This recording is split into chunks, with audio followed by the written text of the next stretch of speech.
200 करोड़ का प्रोजेक्ट एक hi tech engine में आई किसी प्रॉब्लम्स की वजह से रुका पड़ा था। पूरी कंपनी का पैसा व भविष्य इस इंजन पर टिका था। देश विदेश से बड़े बड़े इंजीनियर इस इंजन पर अपना तजुर्बा आजमा चुके थे, पर कोई भी कोर प्रॉब्लम को समझ नहीं पा रहा था। तभी इस कंपनी का एक युवा सफाई कर्मचारी इंजन को ठीक करने का आत्मविश्वास दिखाता है। हर किसी की नजरें इस युवा पर टिक जाती है। वहां खड़े तमाम बड़े इंजीनियर इसकी बेइज्जती करने लगते हैं, खूब मजाक उड़ाया जाता है। लेकिन उसके बाद इस कर्मचारी ने जो किया, उसने हर किसी की बोलती बंद कर दी। आखिर इस सफाई कर्मचारी की असलियत क्या थी? किस मजबूरी ने इसे सफाई कर्मचारी बना दिया था? इससे पहले कि शानदार सीख और मोटिवेशन से भरे इस वीडियो को शुरू करें, आप चैनल को सब्सक्राइब कर लो ताकि जिंदगी बदल देने वाली ऐसी वीडियो आपको रोज मिलती रहे।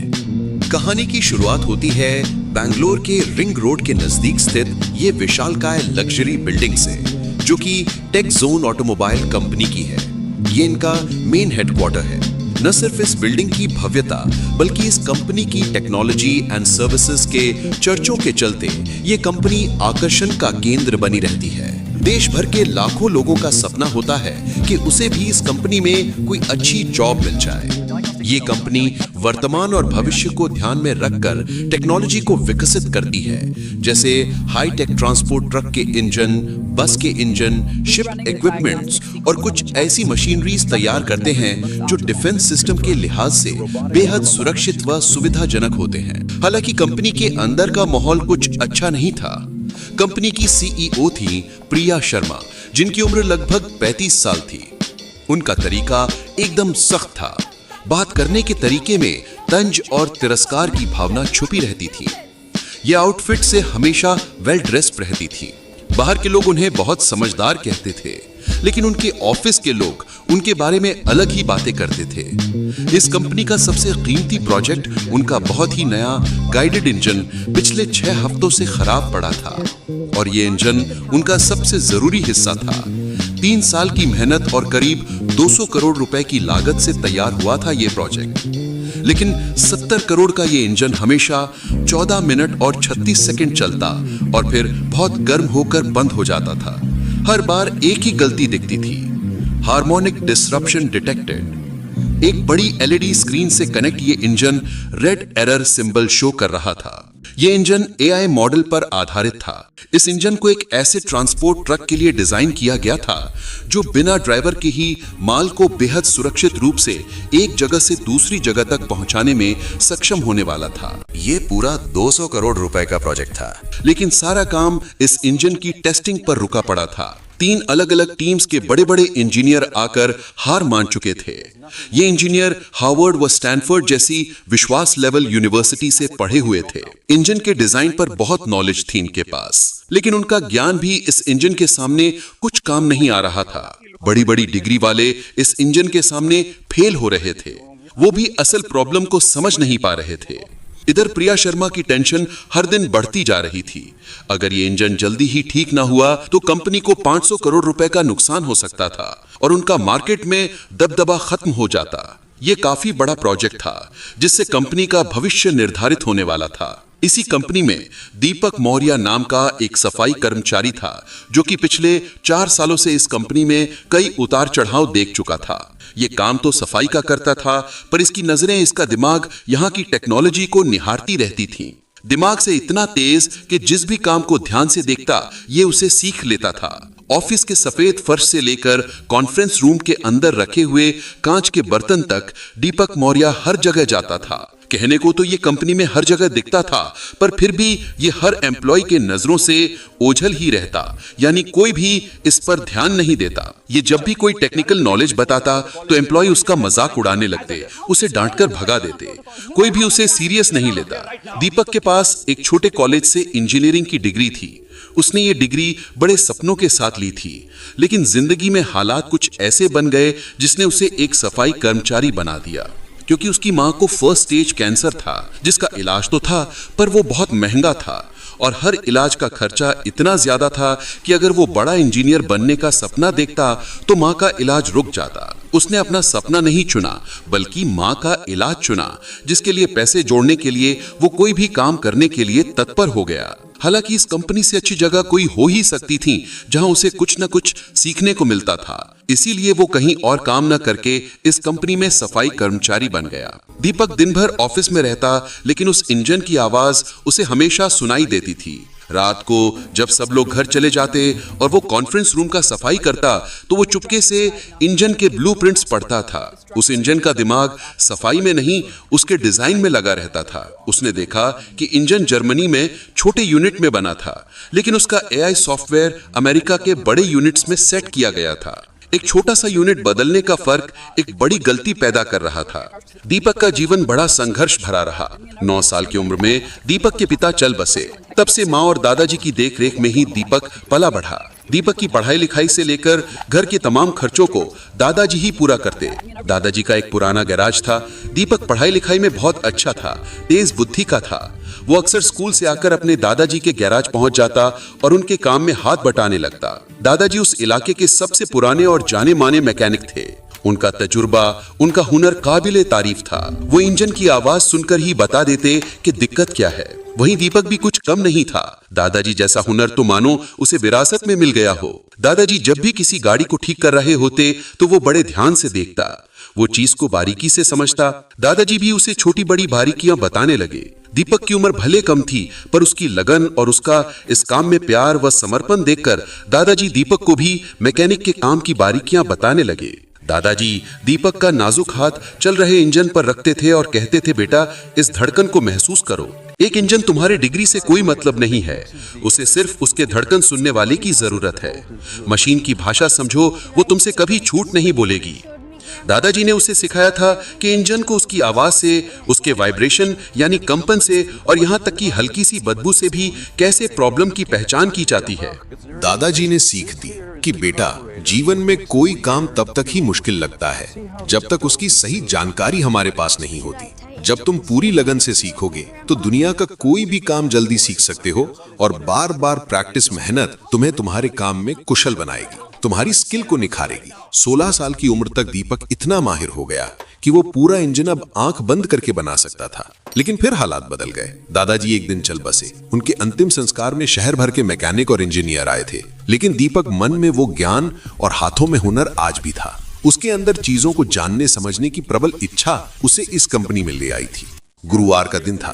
कंपनी की किस्मत आज तय होने वाली थी। जर्मनी से बड़े इन्वेस्टर मिस्टर स्मिथ और उनकी टीम वहां मौजूद थी। उनके पास करीब 800 करोड़ रुपए की फंडिंग थी। डॉक्टर लेखा, जो एक बहुत बड़ी इंजीनियर थी, वो भी उनके साथ थी। उनकी तेज नजर से कोई गलती छुप नहीं सकती थी। एक बड़े हॉल के अंदर प्रिया शर्मा की मौजूदगी में उस नए इंजन का आखिरी टेस्ट चल रहा था, जिसपे बहुत बड़ी डील टिकी हुई थी। लेकिन इंजन कुछ समय चलते ही बंद हो जाता। इंजन से निकलता धुआं सबकी चिंता का बादल बन गया। प्रिया शर्मा ने तुरंत एक इमरजेंसी मीटिंग बुलाई। हॉल में 200 एम्प्लॉइज जमा हो गए। प्रिया ने घबराहट वाली आवाज में कहा, इंजन काम नहीं कर रहा है, अब हम खर्चे कम करेंगे। वो लोग जिनकी जरूरत नहीं है उन्हें तुरंत कंपनी से निष्कासित कर दिया जाएगा। दूर खड़ा दीपक बहुत देर से ये सब देख रहा था। दीपक हिम्मत बांधते हुए उन लोगों के करीब आकर कुछ ऐसा बोल दिया कि वहां मौजूद सबकी नजर दीपक पर टिक गई। दीपक अपना एक हाथ उठाते हुए बोला, मैम, मुझे लगता है कि गलती सॉफ्टवेयर में नहीं बल्कि इंजन के कंपन यानी हार्मोनिक फ्रीक्वेंसी सेट करने में है। 200 लोगों के चेहरे एक साथ दीपक की तरफ मुड़ गए। मिस्टर स्मिथ और डॉक्टर लेखा भी हैरानी से आगे झुक गए। प्रिया शर्मा का गुस्सा आसमान छू रहा था। वो सबके सामने दीपक को जलील करने के लिए तंज कसते हुए बोली, ओए देखो, हमारे सफाई कर्मचारी को इंजीनियरिंग का ज्ञान हो गया। जिस मशीन को इतने बड़े इंजीनियर ठीक नहीं कर पाए, वो तुम ठीक करोगे। वहां मौजूद कुछ एम्प्लॉय दीपक को तिरस्कार की नजर से देख रहे थे, तो कुछ हैरान भी थे कि इसे इतना सब कैसे पता। प्रिया शर्मा फिर से तिल मिलाते हुए बोली, अबे घोंचू, तुम्हें पता भी है ये इंजन कितने जाए? ये कोई आम गाड़ी या गैरेज में खराब पड़ा साधारण इंजन नहीं जिसे तुम ठीक कर दोगे। कोई जानकारी है तुम्हें इसके बारे में जो उठाए मुंह बोल दिया कुछ भी? दीपक एक बार फिर आत्मविश्वास के साथ बोला, अरे मैम, मुझे एक चांस तो दीजिए, मैं इंजन की कोर प्रॉब्लम को समझ रहा हूँ। दीपक रिक्वेस्ट करता ही जा रहा था। वहां मौजूद डॉक्टर लेखा ने दीपक के चेहरे पे एक आत्मविश्वास देखा। उन्हें लगा कि शायद ये कुछ कर सकता है, इसे एक मौका मिलना चाहिए। डॉक्टर लेखा टोकते हुए स्वर में, रुकिए मिस प्रिया जी, हमें लगता है इस व्यक्ति को एक मौका देना चाहिए। हो सकता है कोई बात बन जाए, और वैसे भी हमारे पास दूसरी कोई ऑप्शन नहीं।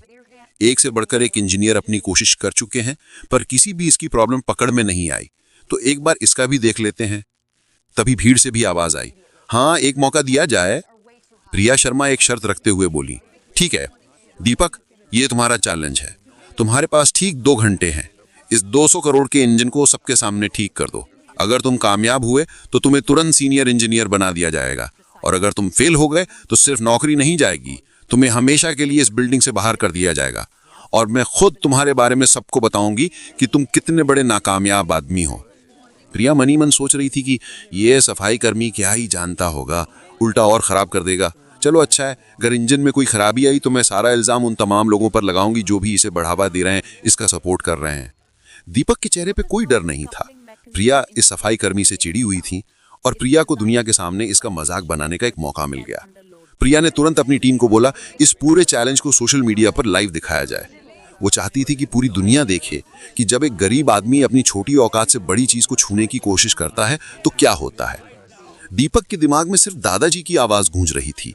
दीपक इंजन को शुरू करने को कहता है, इंजन शुरू किया जाता है।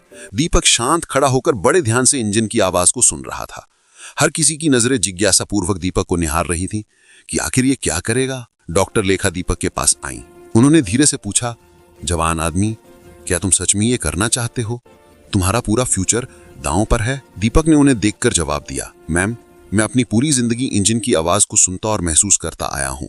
ये इंजन हमें बता रहा है कि इसको क्या मुश्किल है, हम ही सही से सुन नहीं पा रहे हैं। डॉक्टर लेखा ने सर हिलाया। उनके चेहरे पर अब एक शांति थी। ऐसा लगा कि शायद बात बन सकती है।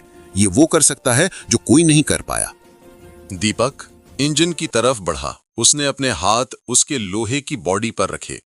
उसने आंखें बंद कर लीं। पहले 30 सेकंड सबको लगा कि वो नाटक कर रहा है।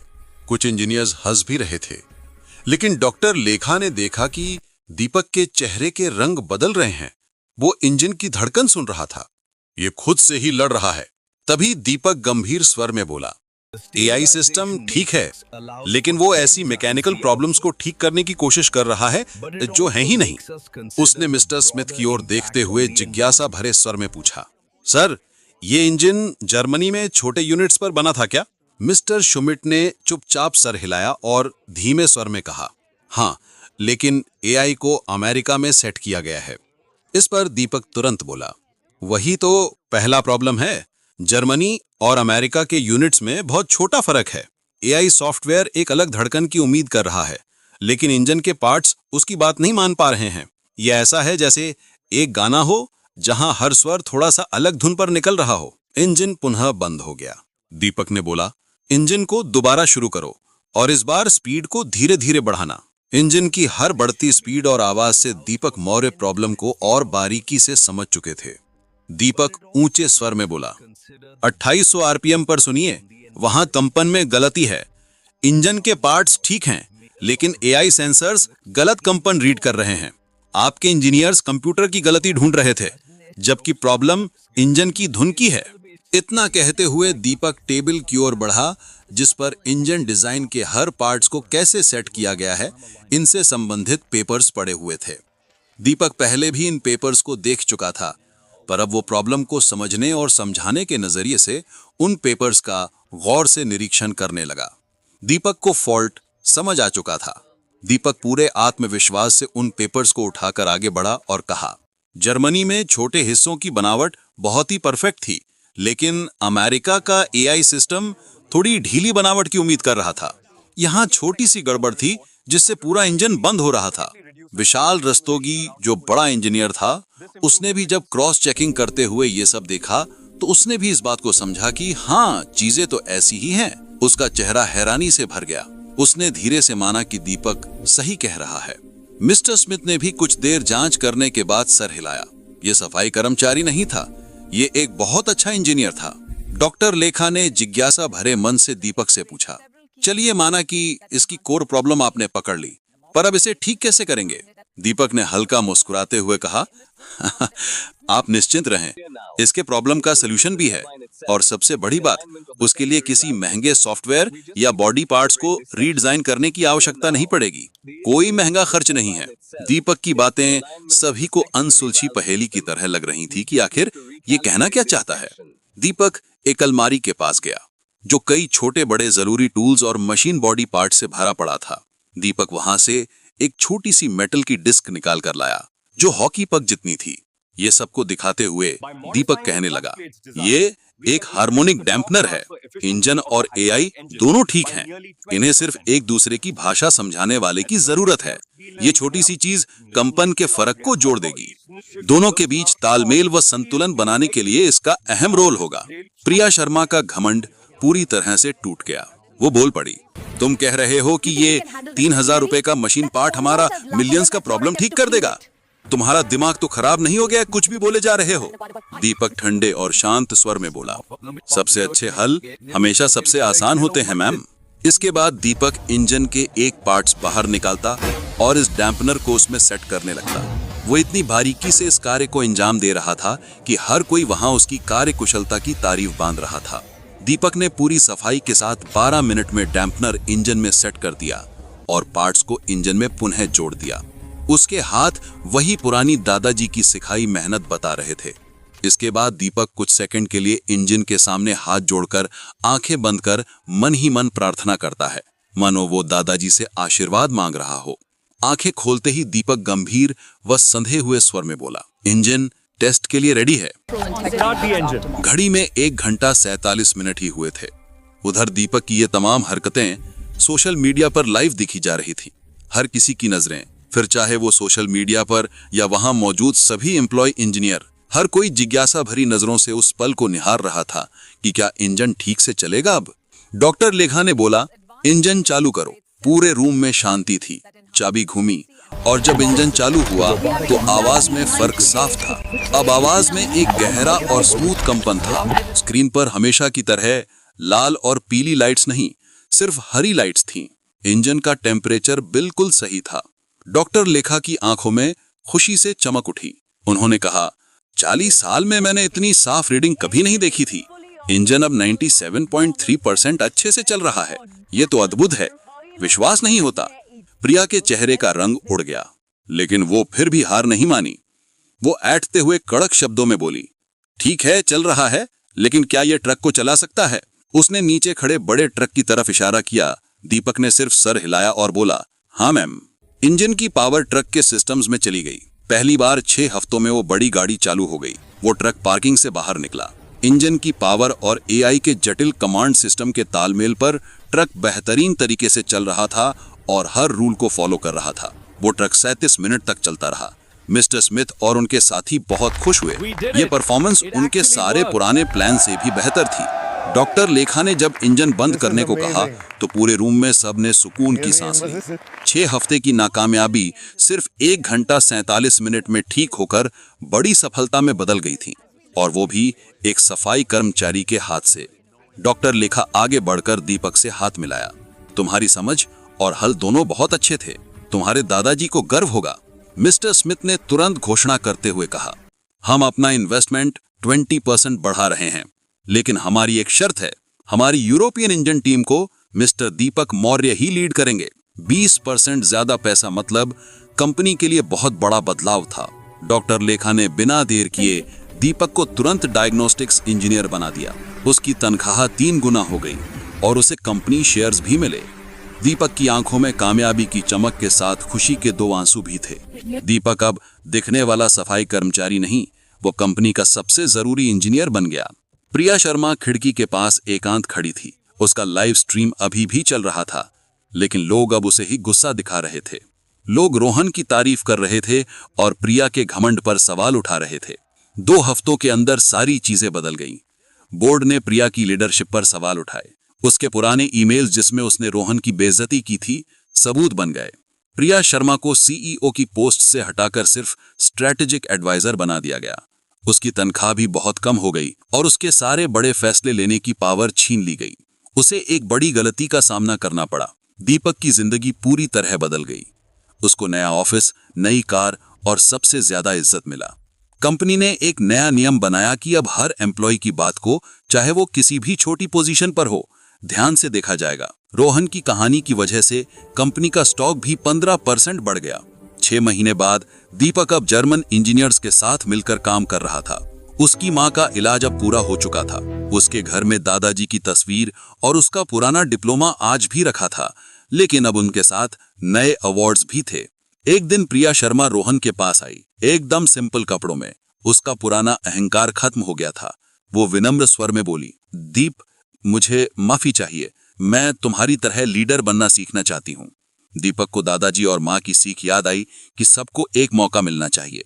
दीपक बोला, बहन, तुम्हें सिर्फ मशीन की धड़कन सुनना ही नहीं, लोगों की बात सुनना भी सीखना होगा। प्रिया मुस्कुरा उठी। तो दोस्तों, इस तरह हुनर, तजुर्बा और अच्छे संस्कार ने जिद और घमंड को हरा दिया। सच्चा ज्ञान बड़ी डिग्री में नहीं, दिल और दिमाग की समझ में होता है। अगर आपको ये कहानी पसंद आई तो प्लीज इस चैनल को लाइक, सब्सक्राइब करना मत भूलिएगा। आप हमारी वीडियो किस शहर से देख रहे हैं, कमेंट में जरूर बताएं।